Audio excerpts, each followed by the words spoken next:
Akan tekad kuatkan hati, negeri ini memanggilmu kawan. Bismillahirrahmanirrahim. Assalamualaikum warahmatullahi wabarakatuh. Selamat pagi, salam sejahtera bagi kita semua. Yang terhormat Wakil Kepala Sekolah Bidang Humas Bapak Suparyono SPD.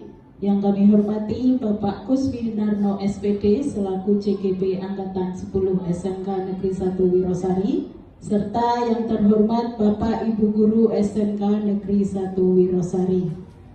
Puji syukur kita panjatkan kehadirat Allah Subhanahu wa Ta'ala, karena di pagi yang cerah ini kita masih diberi kesehatan sehingga dapat berkumpul dalam acara diseminasi menyebarkan pemahaman dan pengalaman penerapan budaya positif yang akan disampaikan nanti oleh Bapak Kuswinarno SPD selaku CGP Angkatan 10 yang bertempat di ruang yang cukup nyaman ini dalam keadaan sehat walafiat, tidak kurang suatu apapun. Sholawat dan salam senantiasa kita haturkan kepada junjungan kita Nabiullah Agung Muhammad Rasulullah Sallallahu Alaihi Wasallam yang selalu kita nantikan syafaatnya kelak di yaumul qiyamah. Amin. Bapak Ibu yang kami hormati, acara pada hari ini nanti akan diawali dengan pembukaan. Yang kedua adalah menyanyikan lagu Indonesia Raya. Yang ketiga adalah sambutan. Dan yang keempat penyampaian diseminasi, menyebarkan pemahaman dan pengalaman penerapan budaya positif. Marilah acara pada hari ini kita buka dengan membaca basmalah bersama-sama. Bismillahirrahmanirrahim. Acara yang kedua yaitu menyanyikan lagu Indonesia Raya. Hadirin dimohon berdiri.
Hadirin dipersilakan duduk kembali.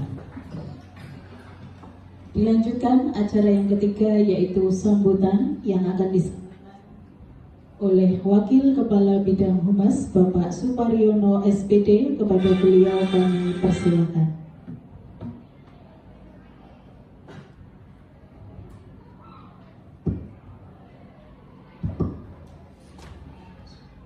Assalamualaikum warahmatullahi wabarakatuh.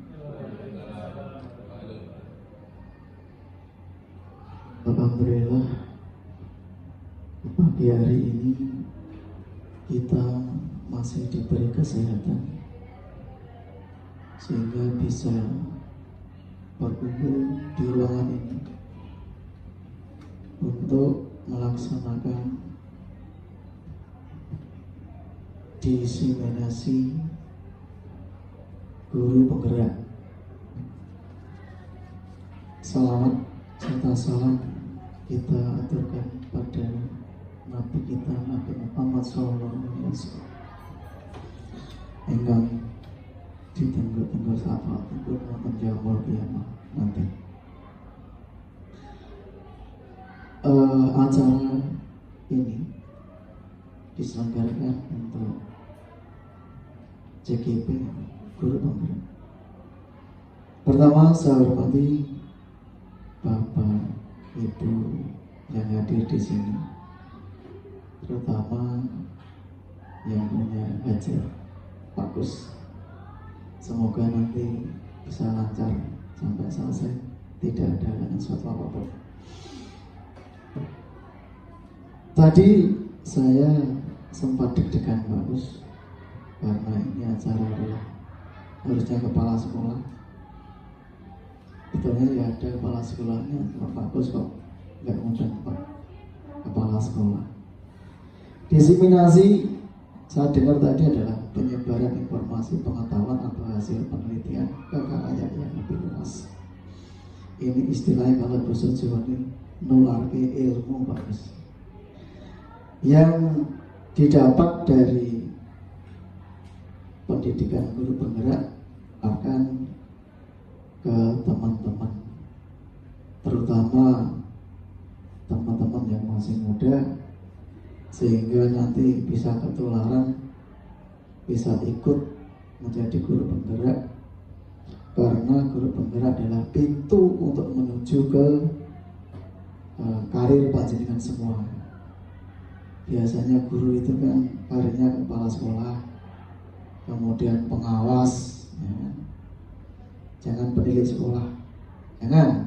Nah, pendidik sekolah itu hanya di depan pintu terus absen pulang lagi. Itu pendidik sekolah. Kalau pengawas kan ngawasin. Jadi itu pintu gerbang untuk masuk ke jenjang karir kepala sekolah atau pengawas. Bahkan bisa juga menjadi cadik. Karena kita nggak tahu, nasib kita nggak tahu. Maka untuk guru penggerak ini sebagai pintunya, sebagai alatnya untuk masuk ke situ. Maka Pak Kus nanti ya sungguh-sungguh melaksanakan tugas ini untuk menyebarkan ilmunya, informasinya, pengetahuan panjenengan atau hasil penelitian panjenengan ke guru yang lain. Kemudian diterapkan pada siswa kita. Bagaimana sih karakter guru penggerak? Beda enggak sih dengan guru yang belum penggerak? Harus ada bedanya Pak. Jangan barbar. Kadang begitu. Kita belajar contoh workshop atau bintek, di sana mau benar-benar mengerjakan betul. Setelah pulang, terus bekasnya nggak ada. Itu banyak sekali Pak Gus, banyak sekali. Ya kalau jujur ya terus terang, memang kadang itu sebagai proyek pemerintah juga. Terus kemudian ini guru penggerak juga ini idenya menteri yang baru. Mungkin nanti kalau menteri yang baru lagi ada beda lagi, bisa juga. Sementara kita ikuti yang ada dulu. Ya ada dulu. Di sini ada penggerak, karena kepala sekolah harus penggerak, pengawas harus penggerak. Gitu. Maka kita ikuti dulu. Entah nanti itu ada kebijakan baru, penggerak jadikan apa atau program apa lagi, kita nggak tahu. Tapi sementara ini banyak aplikasi atau program-program pemerintah yang mendukung kemajuan Indonesia. Saya pikir melalui guru penggerak, karakter guru akan menjadi berubah yang lebih baik. Lebih disiplin waktu, lebih disiplin ilmu. Karena tunjangan guru sudah ditambah, maka kualitas guru, terutama karakter, itu harus diperbaiki. Karena apa? Guru itu digugulan ditiru. Apapun gurunya, kalau karakternya bagus, ya kan, tertib waktu, disiplin, siswa pun akan gampang diarahkan. Karena tuntunannya juga baik. Tapi kalau gurunya modalnya pembiaran, ya kita ngatur seperti apapun itu ya susah. Karena apa? Sing digugulan ditiru, ya begitu. Jadi harapannya sahabat besar mewakili kepala sekolah, kedisiplinan, baik waktu dan kita bekerja itu ditingkatkan. Sekali lagi, jangan meri dengan yang lain. Iri meri itu karakter yang perlu dibuat. Kita bekerja sesuai dengan job desk kita, ya kan, tepat waktu, absensi harus di titik koordinat, ya kan, backgroundnya adalah SMK Negeri 1 Berasak. Kita ikuti aja. Kalau kita sesuai dengan aturan, nikmat. Ikhlas, nikmat, insya Allah. Kadang kerja itu nggak ikhlas. Kok betina masuk telat. Karena apa? Rata-rata disiplin itu kalau sudah menyinggung ekonomi biasanya jadi disiplin. Contoh ya, absen telat dipotong TPP-nya, itu mesti jadi rajin. Kemudian sertifikatnya akan dipotong, akan lebih disiplin. Kalau enggak, itu tadi nular di mana? Oh kayak toh kesan toh yo, berarti potong. Kayak toh di absen ke koncone, ya berarti potong. Akhirnya nak konangan juga kan? Konangan juga. Maka saya berpesan mewakili dari kepala sekolah, kedisiplinan kita, karakter kita akan jadi lebih baik jika ada aturan yang mengikat kita mengenai ekonomi, keuangan terutama. Janganlah dikendalikan uang, kalau bisa mengendalikan uang. Bekerja ikhlas, insya Allah akan berkah. Bekerja serius akan ada imbalannya. Untuk CGP, semoga semua nanti ikut guru penggerak, masih muda-muda, ya kan? Ini yang termasuk tua-tua kan saya, Pak Eko, Bu Suli, Bu Ayu, terus Pak Trio, yang lain masih muda-muda semua. Nanti pun misalnya saya pensiun juga yang ganti jenengan semua. Itu. Jadi bagaimana rasanya ketika dikasih amanat dari institusi ini, diberi amanat untuk panjenengan. Ya, kadang kalau kita nonton dari luar itu kan nonton ini kan begitu.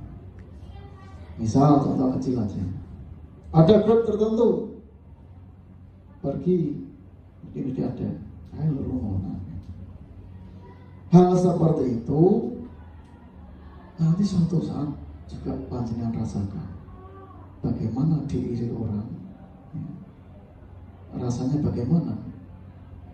Jadi orang tidak bisa iri dengan yang lain. Kita rezeki kita, pati kita itu nggak tahu kita. Insya Allah kalau panjenengan ikhlas jadi berkah. Itu mungkin dari saya mewakili kepala sekolah untuk guru penggerak, pesan pada Pak Gus, nanti ilmunya disebar luaskan Pak Gus untuk teman-teman kita yang belum menggerak segera ikut menggerak.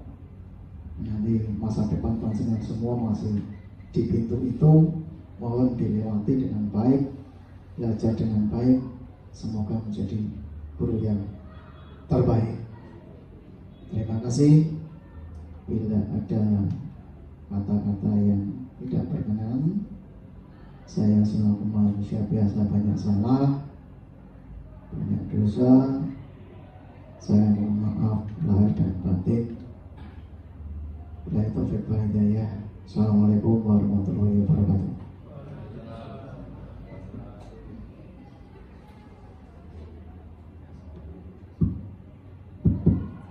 Baik, terima kasih atas sambutan yang diberikan oleh Bapak Suparyono SPD selaku Wakil Kepala Sekolah Bidang Humas. Dilanjutkan acara inti yaitu diseminasi menyebarkan pemahaman dan pengalaman penerapan budaya positif yang akan disampaikan oleh Bapak Kuswinarno SPD CGP Angkatan 10 SMK Negeri 1 Wirosari. Kepada Bapak Kuswinarno kami persilakan.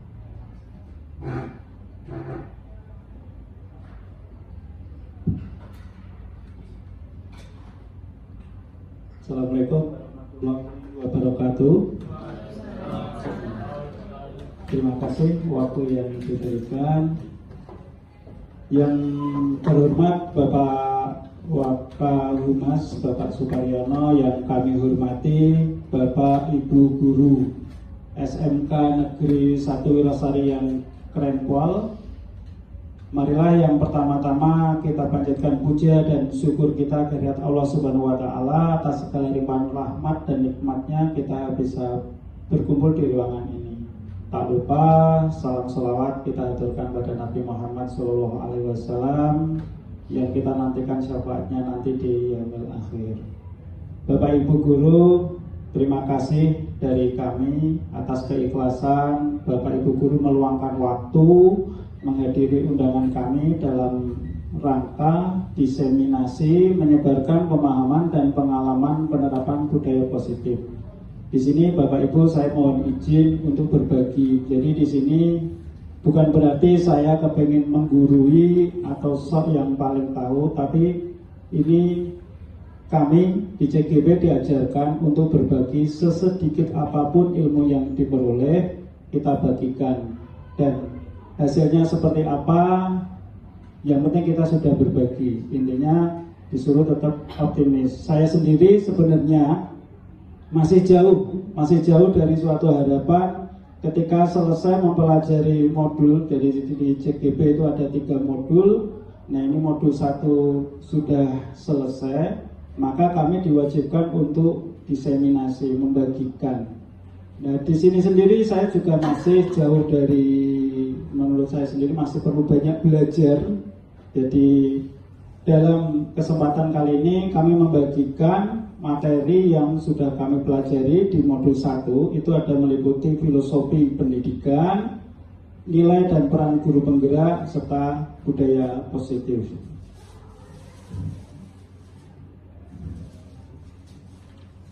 Ya.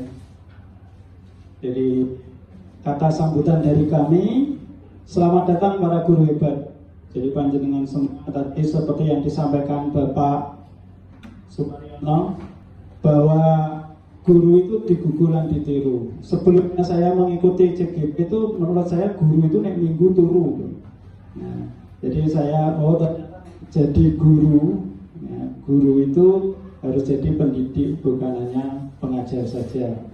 Jadi mari belajar bersama, berkolaborasi, saling mendukung demi mewujudkan disiplin positif di sekolah kita tercinta. Ini yang pertama kami pelajari, yaitu pemikiran filosofis dari Triwantoro. Jadi selama ini pertama saya menjadi pengajar, saya merasakan tugas saya itu mentransfer ilmu saja. Yang penting materi sudah saya berikan kepada siswa.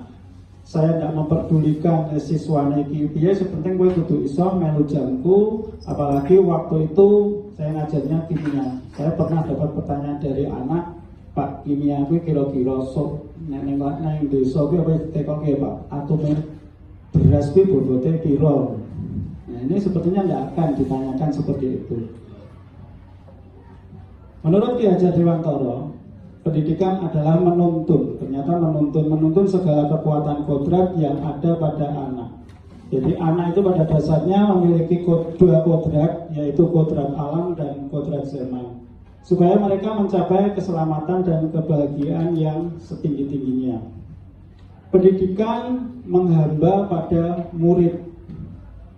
Jadi pendidikan haruslah berpihak pada murid sesuai dengan minat dan bakat kemampuan. Karena kita sebagai pendidik, menurut Ki Hajar Dewantara, ternyata kita itu sebagai penuntun. Karena Guru itu ibarat sebagai petani, sekolah sebagai lahan, dan murid itu sebagai benih. Ibaratnya murid itu benih padi, kita tanam di lahan, pasti tumbuhnya akan padi. Kita tidak boleh memaksa dia menjadi jagung ataupun menjadi yang lainnya.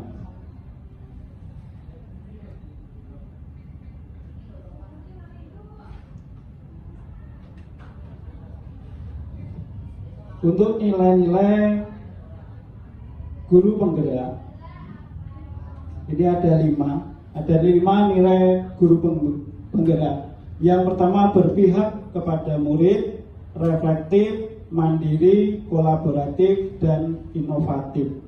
Kalau saya merasa daya ingat saya itu rendah, kadang itu membuat singkatan berengkoli. Jadi berpihak kepada murid, reflektif, mandiri, dan kolaboratif serta inovatif. Apa itu saja? Berpihak kepada murid. Untuk berpihak kepada murid, selalu mengutamakan kepentingan murid dalam setiap kegiatan pembelajaran. Guru hanya berperan sebagai fasilitator saja. Jadi kita bisa memahami dari karakter murid, karena tadi dasarnya adalah kodrat alam dan kodrat zaman.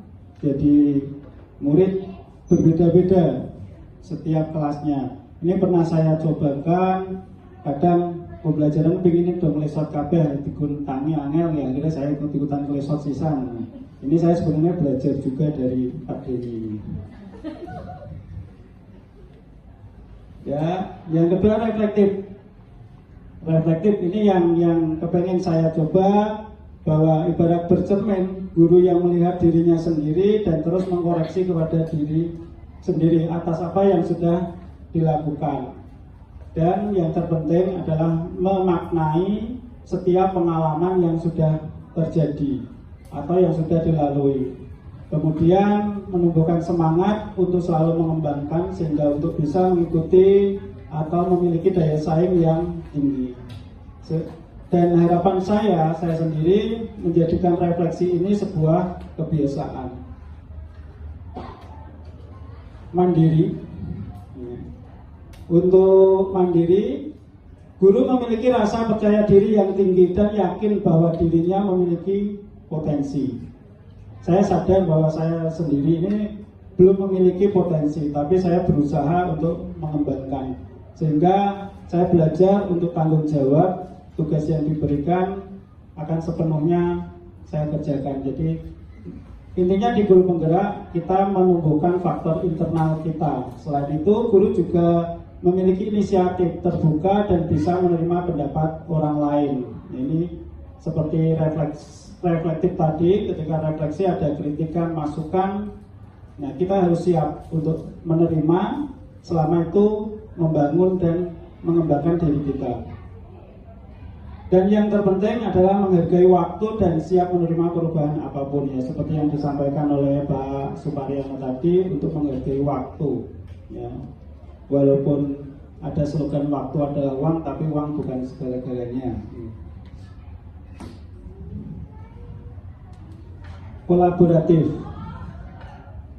Kolaboratif kerjasama, melakukan kerjasama dengan menjalin komunikasi yang baik, saling ketergantungan yang positif,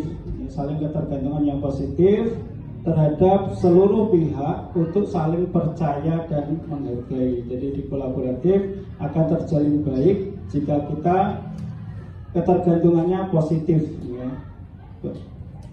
Terus untuk selanjutnya inovatif. Ya. Inovatif identik dengan ide-ide baru. Tapi di sini saya memunculkan ide atau gagasan yang tepat guna dan pantang menyerah. Artinya, pertama saya mengajar IPAS waktu itu ya di sini.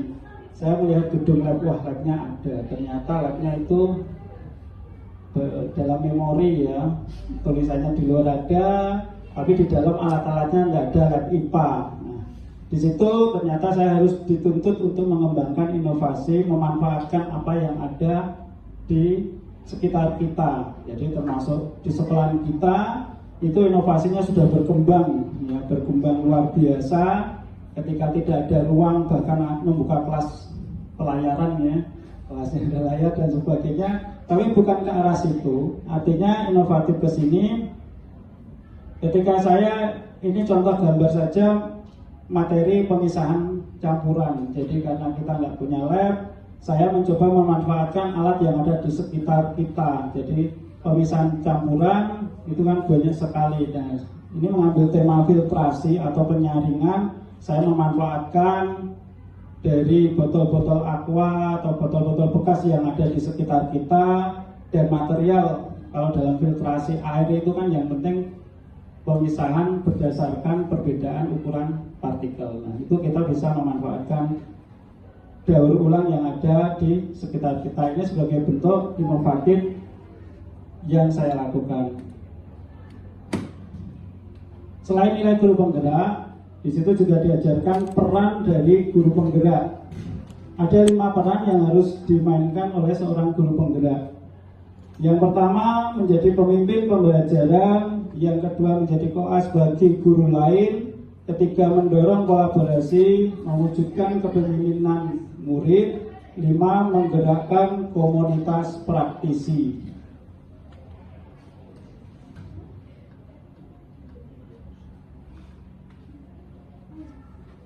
Semua peran dan nilai guru penggerak tadi mengarah kepada budaya positif, di mana konsep utama dari budaya positif itu adalah perubahan paradigma belajar, disiplin positif, nilai-nilai kebajikan, kebutuhan dasar manusia, motivasi perilaku manusia, posisi kontrol guru, keyakinan kelas, dan segitiga restitusi.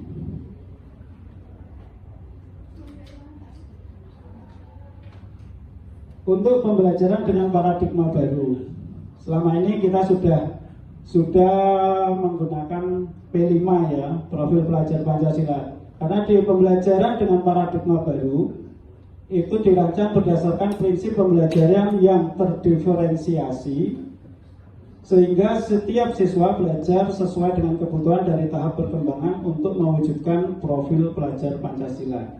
Sebenarnya di sini tadi itu saya mau minta tolong Bu Leni untuk menyanyikan profil pelajar Pancasila itu asik ya kayaknya. Nah, mungkin Bida bisa membantu.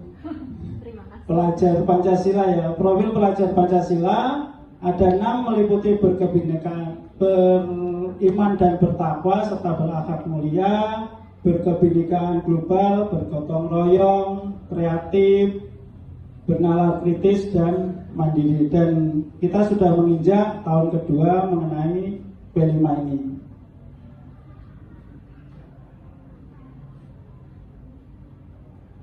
Apa itu budaya positif? Budaya positif merupakan nilai-nilai, keyakinan-keyakinan, dan kebiasaan-kebiasaan di sekolah yang berpihak kepada murid, dapat berkembang menjadi pribadi yang kritis, penuh hormat, dan bertanggung jawab. Inilah yang diharapkan dari budaya positif. Nah, apakah sudah diterapkan di sekolah? Sebelum menjawab dari pertanyaan tadi, di sini kita perlu untuk memahami tentang teori kontrol ya, miskonsepsi dari teori kontrol. Pada waktu mempelajari ini, seharusnya kami disuruh berpraktek. Ada sebuah permainan yaitu genggam dan buka. Ya, genggam dan buka. Ini nanti bisa kita praktekkan, genggam dan buka. Masing-masing berpasangan. Salah satu pasangan, misalkan Pak Denny dengan Pak Dadang, ini menggenggam.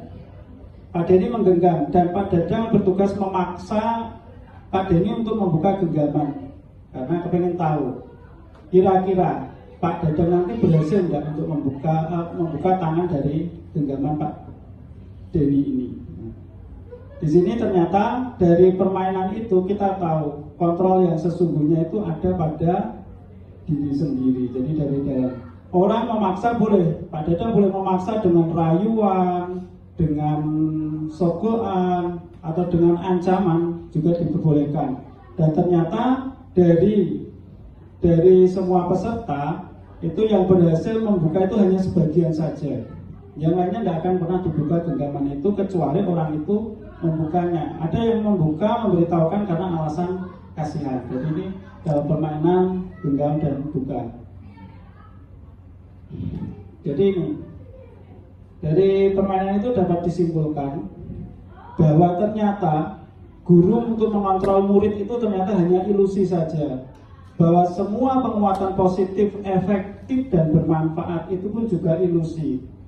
Bahwa kritik dan membuat orang merasa bersalah dapat menguatkan karakter itu juga ilusi. Bahkan orang dewasa berhak untuk memaksa. Nah, itu juga ilusi. Artinya bahwa semua yang kita berikan kepada murid itu sebenarnya murid sendirilah. Kadang anak takut, tertib, lambit dilebokke di depan kita, setelah kita lewat dikeluarkan lagi. Untuk mengubah paradigma stimulus kontrol dan perubahan teori, mengubah paradigma stimulus respon dan ke pendekatan teori kontrol. Stimulus respon, kalau saya memaknanya aksi dan reaksi. Jadi ketika ada aksi, maka akan ada reaksi. Dan ini diarahkan untuk ke arah pendekatan kontrol. Di sini ada tabel yang pada intinya di stimulus respon itu lebih berpikir kepada menang atau kalah, iya atau tidak. Tapi di teori kontrol kita diajarkan untuk berpikir menang dan menang.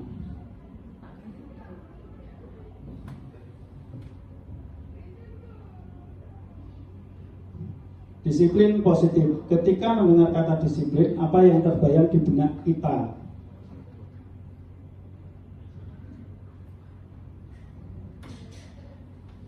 Disiplin positif.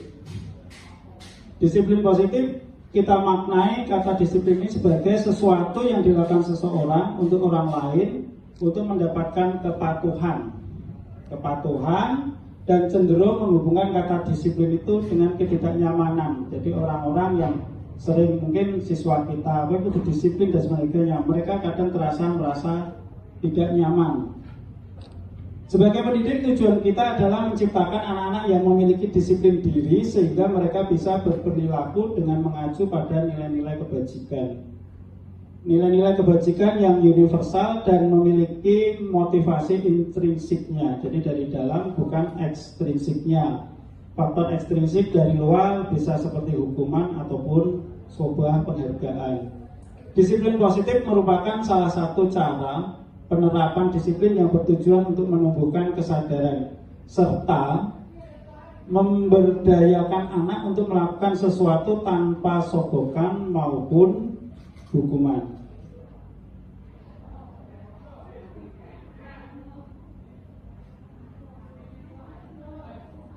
Untuk nilai-nilai kebajikan adalah nilai-nilai yang disepakati bersama, lepas dari faktor latar belakang, baik suku, agama, bangsa, maupun bahasanya. Jadi ini sebuah kesepakatan bersama yang menjadi atau yang terangkum dalam nilai kebajikan. Selama ini kita sudah menerapkan dalam profil pelajar Pancasila ya, tadi 6 dimensinya, ada beriman dan bertakwa kepada Tuhan Yang Maha Esa, berakhlak mulia, berkebinekaan global, gotong royong, mandiri, dan bernalar kritis.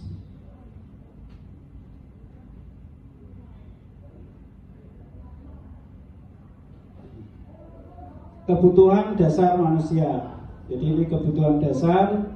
Ini sebenarnya di materi IPAS yang terakhir sudah dibahas juga ya. Kebutuhan dasar manusia itu ada 5. Apa itu kebutuhan dasar? Kebutuhan dasar manusia itu adalah segala yang kita lakukan untuk mendapatkan apa yang kita inginkan. Seluruh yang kita lakukan memiliki tujuan. Semua usaha terbaik yang kita lakukan adalah dalam rangka supaya kebutuhan dasar kita terpenuhi dengan baik. Apa saja kebutuhan dasar manusia? Kebutuhan dasar manusia ada 5. Yang pertama bertahan hidup, kasih sayang, penguasaan, kebebasan, dan kesenangan. Contoh bertahan hidup.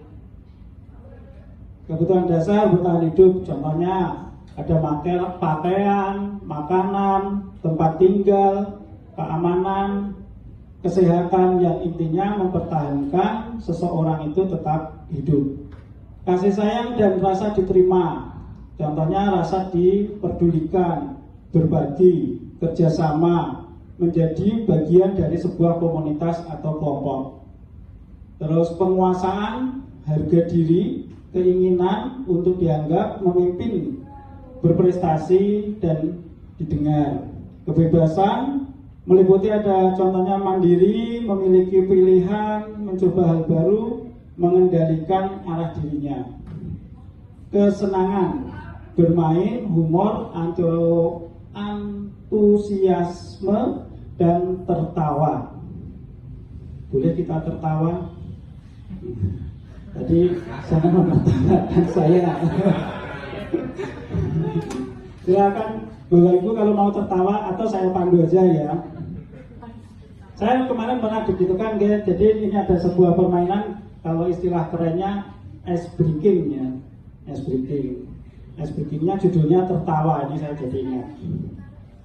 Jadi ini Bapak Ibu, nanti silakan tertawa berdasarkan instruksi saya nih. Bapak Ibu tertawa 3 kali. 3 kali berapa ya? Iya mah. Hihi, ya oke hihi. Bapak Ibu tertawa 1 kali. Hi. Bapak Ibu tertawa 2 kali. 2 loh Bu. Bapak Ibu tertawa 3 kali. Oke, ini Pak hihi. Ya kita ulang ya. Kita ulang. Kita mulai.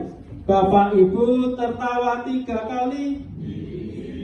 Bapak Ibu tertawa 2 kali. Bapak Ibu tertawa tanpa suara. Ya, terima kasih, berarti konsentrasi dan fokus. Saya lanjutkan.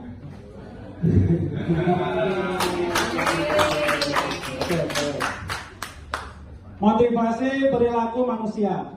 Ya, motivasi merupakan dorongan yang timbul pada diri seseorang secara sadar atau tidak sadar untuk melakukan suatu tindakan dengan tujuan tertentu. Motivasi muncul ada 2 faktor, internal dan eksternal. Untuk internalnya dari dalam, untuk eksternal itu karena ada 2, yaitu menghindari ketidaknyamanan atau hukuman, mendapatkan imbalan atau penghargaan dari orang lain. Sedangkan faktor internal itu menghargai nilai-nilai kebajikan dari diri sendiri, yaitu murid melakukan disiplin diri karena ia sadar akan nilai kebajikan dirinya sehingga menjadi motivasi intrinsiknya.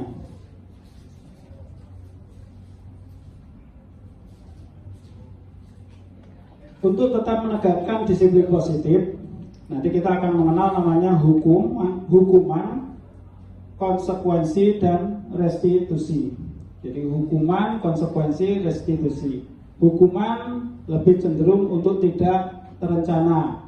Murid tidak tahu apa yang akan terjadi atau yang dilibatkan, bersifat satu arah saja. Jadi pemberi hukum dan penerima sanksi, terus berupa hukuman fisik atau psikis. Sedangkan konsekuensi lebih terencana, murid dibuat tetap tidak nyaman, sikap guru selalu memonitor murid. Sedangkan restitusi merupakan proses menciptakan kondisi di mana murid untuk memperbaiki kesalahan.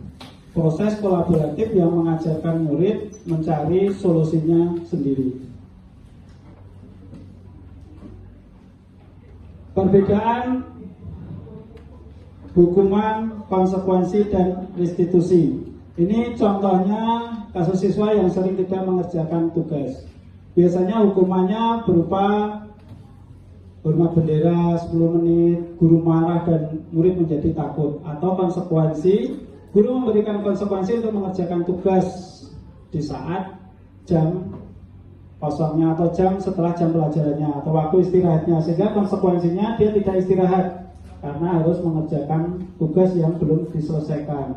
Guru tegas dan siswa menghormati peraturan. Untuk restitusi, guru menanyakan keyakinan kelas kepada siswa sehingga siswa mampu untuk mencari dan menggali masalah yang sudah dia timbulkan dan mencari solusi untuk masalahnya tersebut, sehingga guru terbuka, siswa menghormati dirinya dan orang lain.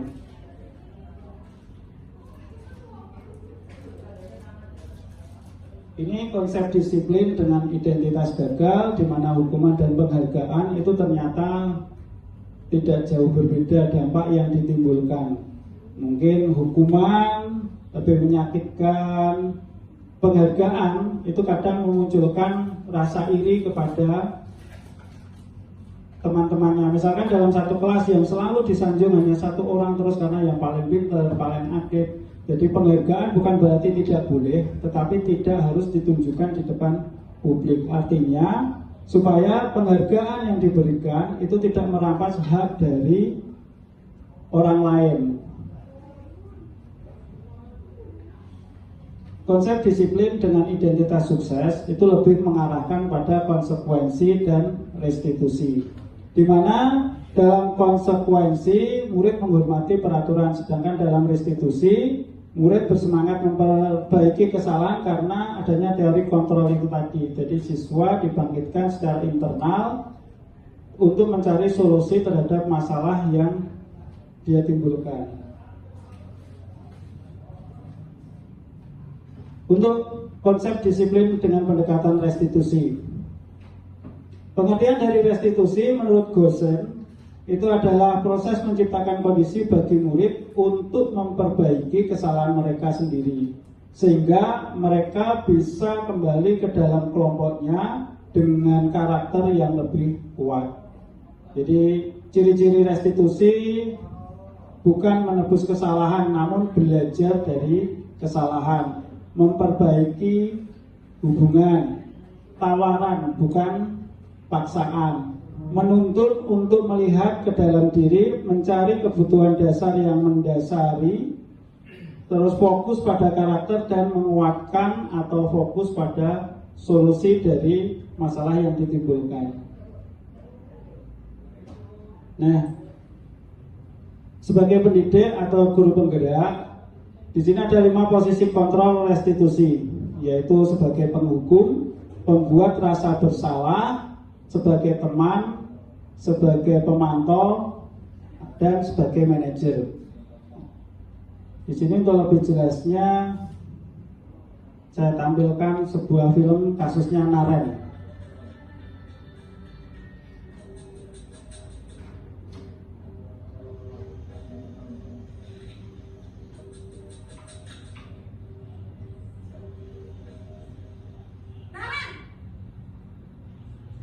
Sini kamu. Selalu terlambat. Kamu deh, pasti terlambat. Aku, saya. Apa? Apa coba? Alasan kamu apa lagi? Kapan sih kamu tidak terlambat? Malas sekali ya kamu jadi anak. Saya. Dasar pemalas. Gak kapok-kapok sih kamu. Sudah berapa kali terlambat? Sana, kamu keliling lapangan basket 2 kali. Kenapa saya harus dari lapangan basket, Bu? Kenapa? Kamu melarang ibu? Berani-beraninya jawab. Sudah terlambat, masih berani jawab pula. Sekarang, keliling lapangan basket 5 kali sekalian. Biar kapok. Cepat, pergi sana ke lapangan basket. Nah, ini posisi penghukum.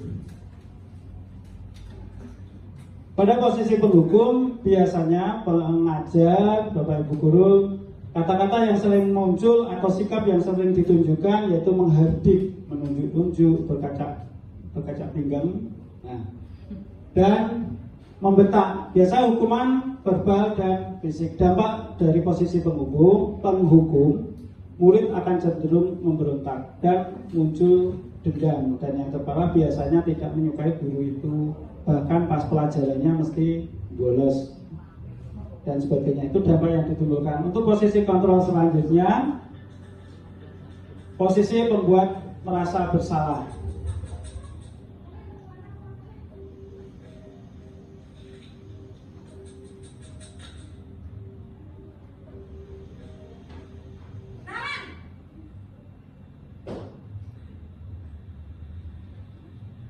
pagi Bu. Naren, kamu kenapa terlambat lagi, nak? Ya Tuhan, Naren, kamu senang ya bikin ibu susah ya? Kalau kamu terlambat lagi, nanti ibu yang ditegur bapak kepala sekolah, nak. Disangka ibu tidak bisa membina kamu. Duh, gimana ini? Maaf Bu. Duh, Gusti Naren, kamu suka ya kalau ibu ditegur bapak kepala sekolah? Terus, sekarang ibu harus tulis apa ini di buku absen? Ini kamu sudah sering terlambat loh. Ibu harus apa coba? Maaf Bu. Maaf sekali. Ya sudah, lain kali jangan bikin ibu susah lagi ya, nak ya. Ibu tidak akan kuat lagi kalau kamu begini terus. Bisa jantungan kalau ibu ditegur bapak kepala sekolah. Sana cepat ke kelas. Maaf ya Bu. Maaf sekali. Itu 5 posisi kontrol dari posisi kedua ya. Sebagai pembuat masalah. Nah, untuk posisi pembuat masalah tadi suara cenderung lembut, menyatakan rasa, merasa, sehingga anak itu merasa bahwa semua kesalahan itu disebabkan oleh diri mereka sendiri. Dan dampak dari posisi pembuat rasa masa bersalah ini biasanya murid itu ya istilahnya identitas gagal, selalu merasa bersalah, penyebab dari kesalahan, sehingga anak menjadi rendah diri, bahkan endingnya dia menarik diri dari lingkungan atau komunitasnya. Untuk posisi kontrol yang ketiga tadi itu pembuat rasa bersalah. Yang pertama tadi apa? Penghukum. Nah, ini untuk yang selanjutnya posisi teman.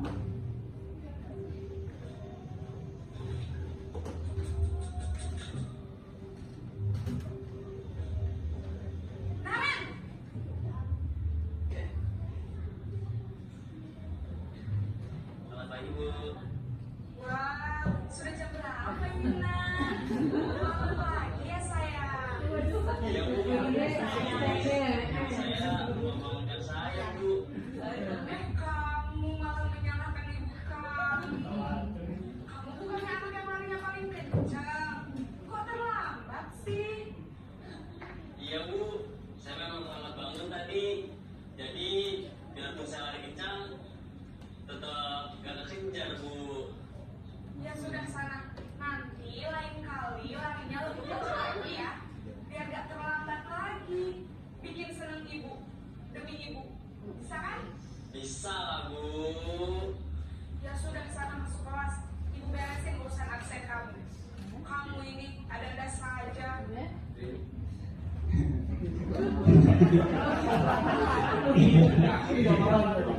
Ya, sering ya kita Bapak Ibu karena kebetulan murid-murid kita kan sudah menginjak dewasa, jadi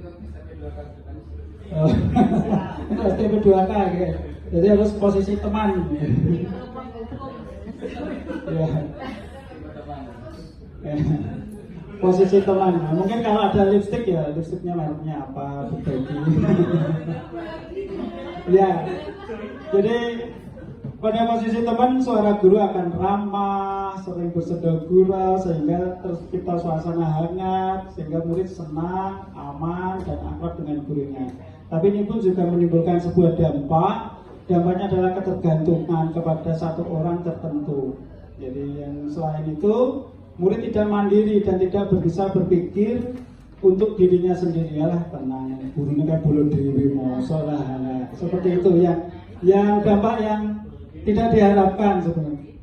Untuk posisi selanjutnya adalah sebagai posisi pemantau atau monitor. Ini Naren lagi terlambat lagi ceritanya. Iya. Pending.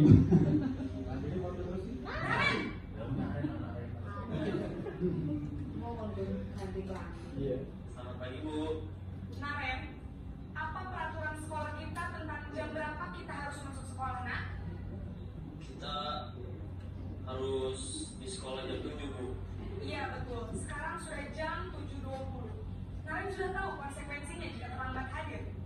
Paham Bu. Saya harus tinggal kelas pas jam istirahat selama 20 menit. Ya benar, konsekuensinya demikian. Jadi nanti jam 9.30 pas istirahat, kamu harus tinggal di kelas, kerjakan tugas tambahan untuk ketertinggalan kamu, ya? Baik, Bu. Sebagai pemantau biasanya menyampaikan data-data, jadi mengandalkan perhitungan atau untuk mengontrol murid, mengarahkan murid berdasarkan peraturan dan konsekuensinya. Dampak yang ditimbulkan dari posisi pemantau atau monitor ini, murid akan menghitung konsekuensi. Misalkan kok keterlambatan maksimal 20 menit, nah, dia akan cenderung untuk menghitung dan istilahnya mepet ke oleh misalnya konsekuensinya, tenang saja toleransinya, sehingga tidak sepenuhnya murid itu akan mandiri. Jadi dia sadar karena adanya konsekuensi sehingga faktor internalnya belum tumbuh, lebih kepada faktor eksternalnya. Untuk posisi kontrol yang terakhir yaitu manajer. Ini Naren lagi ya, anak rental tadi ini.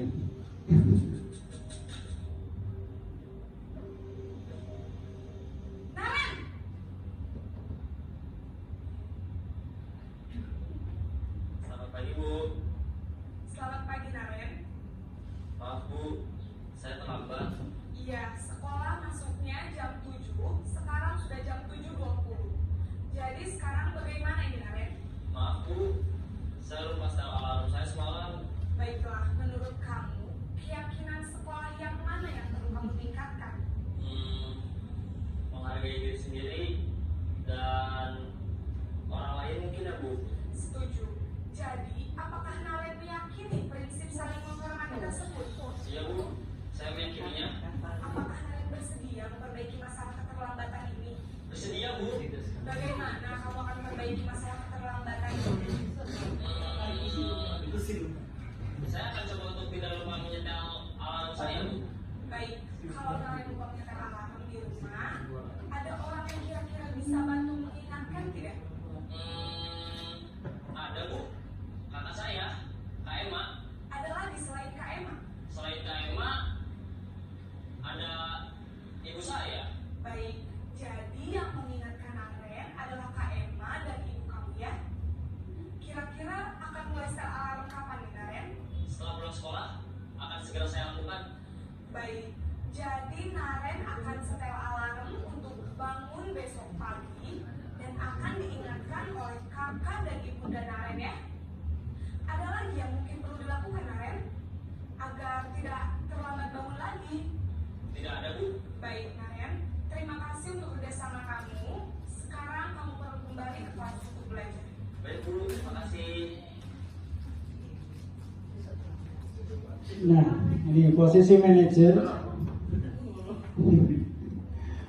Posisi manajer adalah posisi kontrol yang disarankan, yang lebih disarankan kepada pendidik untuk membimbing murid memiliki sikap yang positif, yaitu murid mandiri, bertanggung jawab, dan dapat memecahkan masalah. Jadi kita fasilitasi sebagai fasilitator, menjembatani si murid untuk menemukan masalah dari yang menemukan solusi dari masalah yang dia timbulkan. Tujuan dari posisi ini agar murid berefleksi atas tindakannya sehingga faktor internalnya muncul.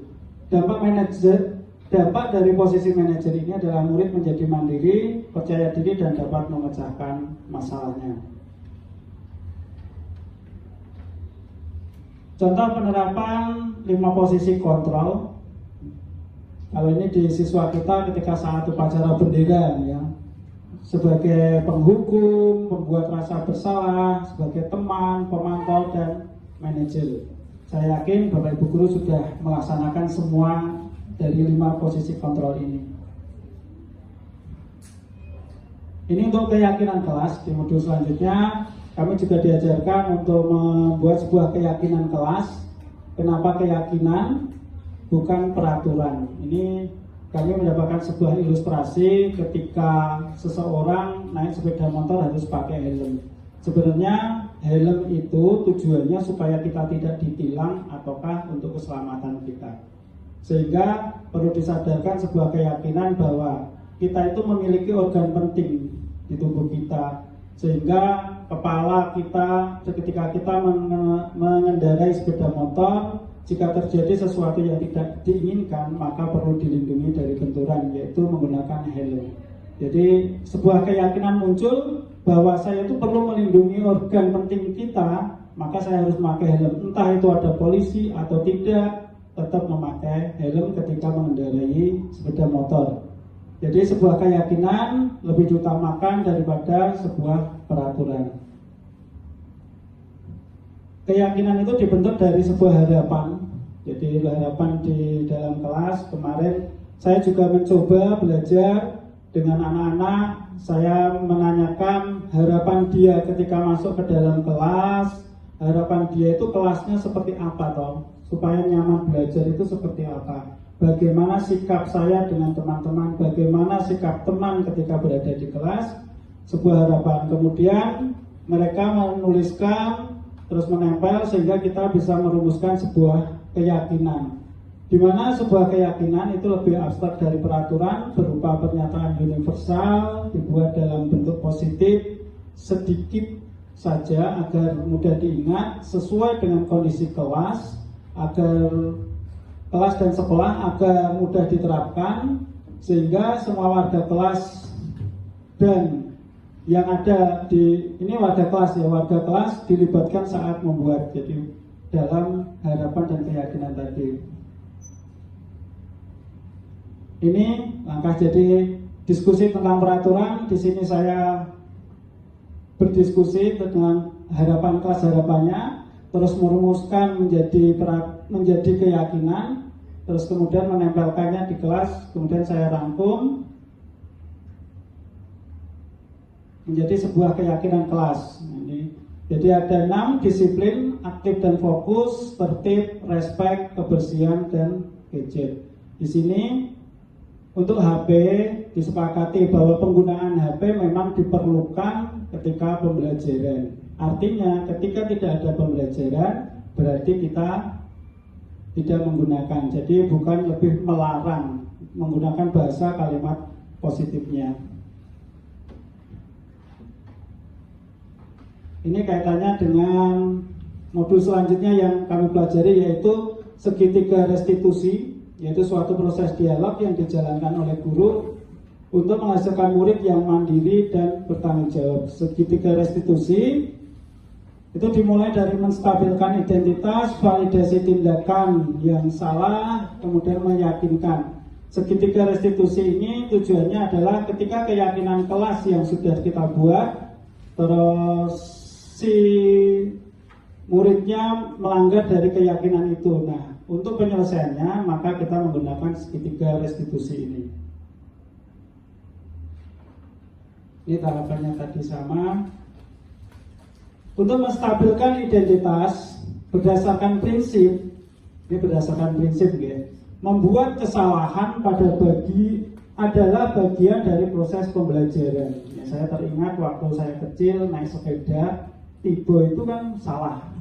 Naik sepeda itu tujuannya bukan jatuh, tapi ketika belajar naik sepeda terjatuh itu adalah wajar, ya, adalah wajar. Jadi kesalahan dalam proses pembelajaran itu adalah wajar. Ini untuk menstabilkan identitas.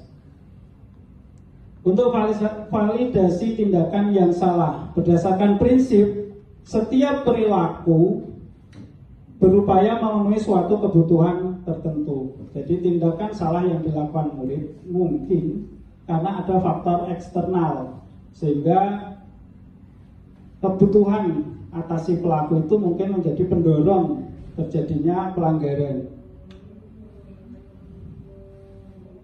Menanyakan keyakinan, ini keyakinan yang sudah kita buat tadi.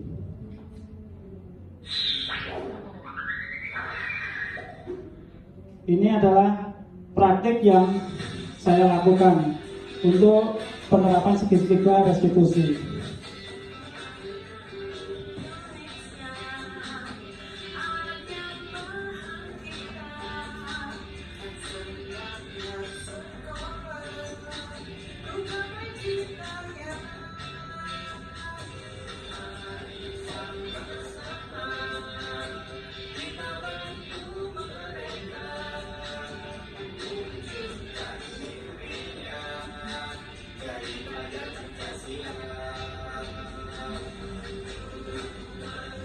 sini saya mengambil kasus yaitu ketika ada anak yang sering tidur di dalam kelas.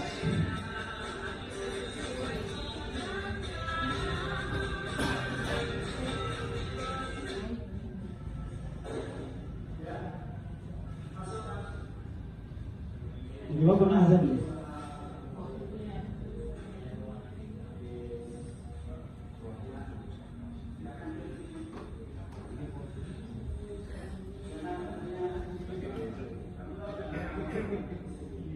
Tapi lah, iya.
Untuk kesimpulannya, dari contoh spiritual restitusi dan praktik yang coba saya terapkan, ternyata penanganan kasus yang dilakukan guru dengan pendekatan segitiga restitusi ini dapat memposisikan dirinya pendidik sebagai manajer dengan mengajukan pertanyaan-pertanyaan bermakna yang membuat murid lebih mandiri, percaya diri, dan tanggung jawab.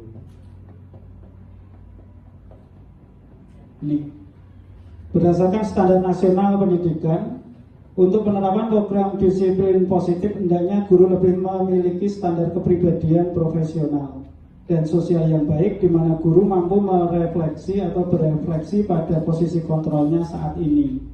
Bagaimana perjalanan dirinya sebagai seorang among, posisi manajer yang menuntun murid menjadi insan yang mandiri, merdeka, serta bertanggung jawab. Ini kayaknya slide terakhir Bapak Ibu, biasanya harus ditutup dengan pantun, Bu. Ada tikar, silahkan digelar. Tetap belajar walaupun sudah mengajar. Terima kasih.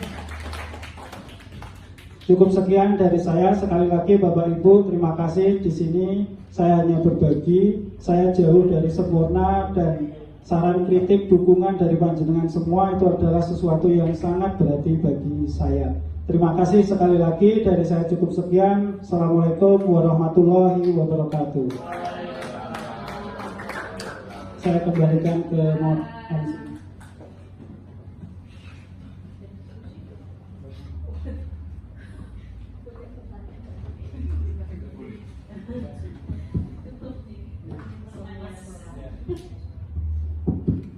Baik, demikian tadi penyampaian diseminasi oleh calon guru penggerak Angkatan 10 SMK Negeri 1 Wirosari, Bapak Kuswindarno SPD. Semoga dengan penyampaian budaya positif tadi membawa dampak yang lebih baik untuk kita semua, terutama penerapan kita kepada para siswa. Ini tidak ada termin diskusi nih Pak Bos? Oh begitu, saya banyak pertanyaan ini padahal. Baik. Dengan berakhirnya diseminasi tadi, maka berakhir pula acara pada hari ini. Terima kasih atas kehadiran Bapak Ibu semua. Saya selaku pembawa acara, apabila ada kata-kata yang kurang berkenan, mohon dimaafkan. Saya akhiri, wabillahi taufiq wal hidayah. Wassalamualaikum warahmatullahi wabarakatuh.